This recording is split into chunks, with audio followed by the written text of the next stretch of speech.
Assalamualaikum warahmatullahi wabarakatuh.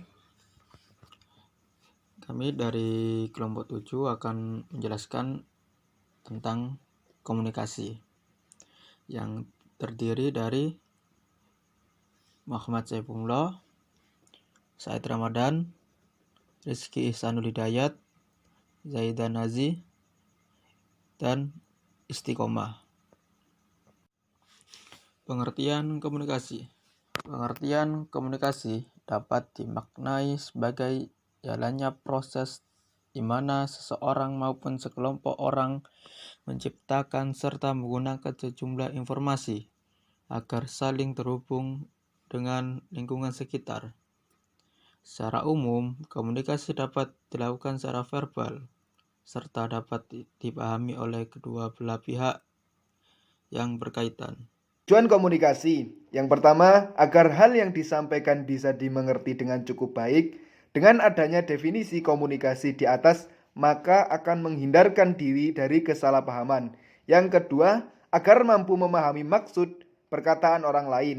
Yang ketiga, agar ide, gagasan maupun pemikiran pribadi dapat diterima orang lain, terutama dalam gelaran rapat tertentu. Yang keempat, penggerak orang lain untuk mengejarkan sesuatu, misalnya kegiatan kerja bakti, sosialisasi, dan sebagainya. Fungsi komunikasi. Yang pertama, mengawasi serta melakukan pengendalian atas suatu kegiatan.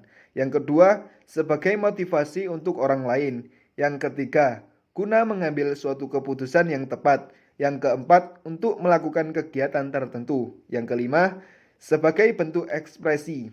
Yang keenam, menghindari adanya kesalahpahaman. Yang ketujuh, untuk tetap menjaga jalinan hubungan yang baik. Dari komunikasi itu ada manfaatnya. Berikut manfaatnya yang saya jelaskan. Yang pertama yaitu menumbuhkan dan membangun kepercayaan. 2. Mencegah atau mengatasi masalah. Yang ketiga, memberikan kejelasan dan arahan. Yang keempat, menciptakan hubungan yang lebih baik. Yang kelima, meningkatkan produktivitas. Yang keenam, meningkatkan kerjasama tim. Sebelumnya, perkenalkan nama saya Zaidan Nazi. Di sini saya akan menjelaskan sedikit tentang macam-macam komunikasi.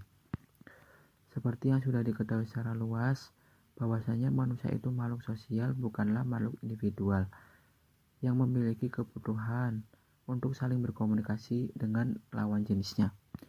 Tetapi dalam kehidupan nyata, banyak orang yang masih belum terampil dalam berkomunikasi.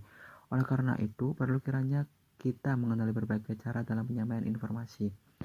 Pada dasarnya, mengenali cara penyampaian informasi tidak terlalu susah, karena sebenarnya kita telah melakukan itu setiap harinya.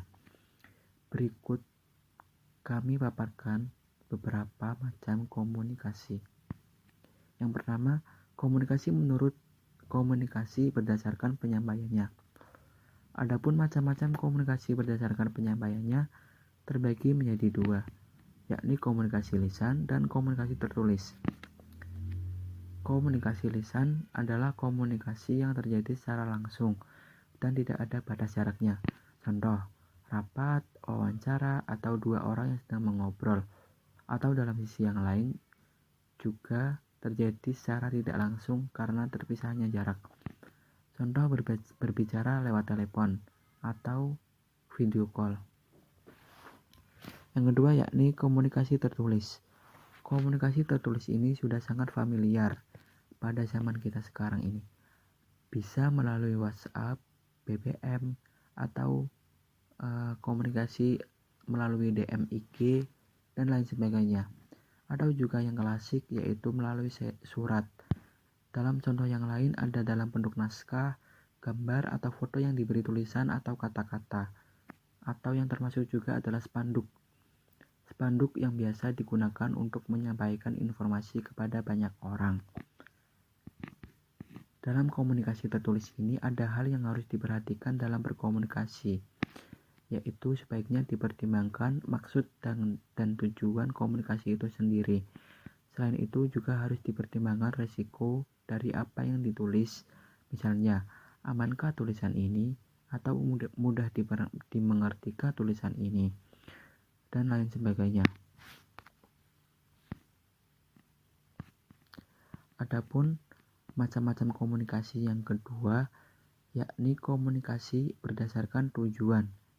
Jika ditinjau berdasarkan tujuan, komunikasi dapat dikategorikan menjadi beberapa macam.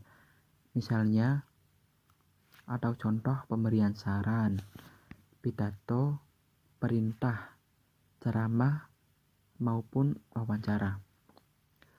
Konsep komunikasi semacam ini menekankan atau menitik beratkan bahwa komunikator menjadi faktor yang paling penting dalam jalinan interaksi tersebut.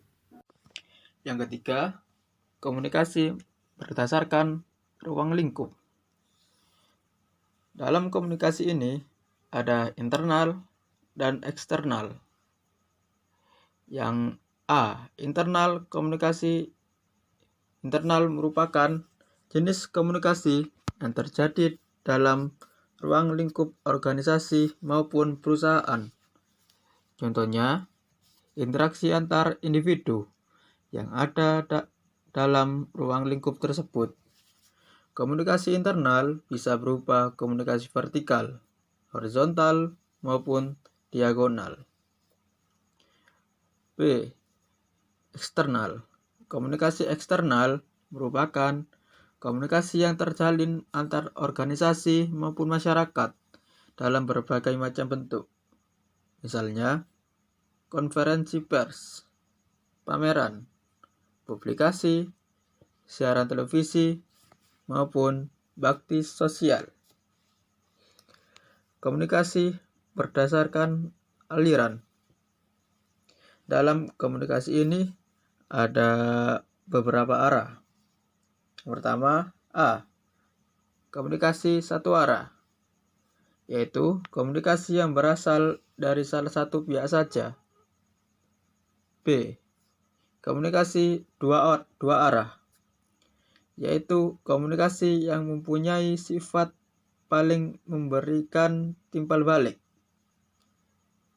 C. Komunikasi ke bawah, yakni komunikasi dari atasan dengan bawahan.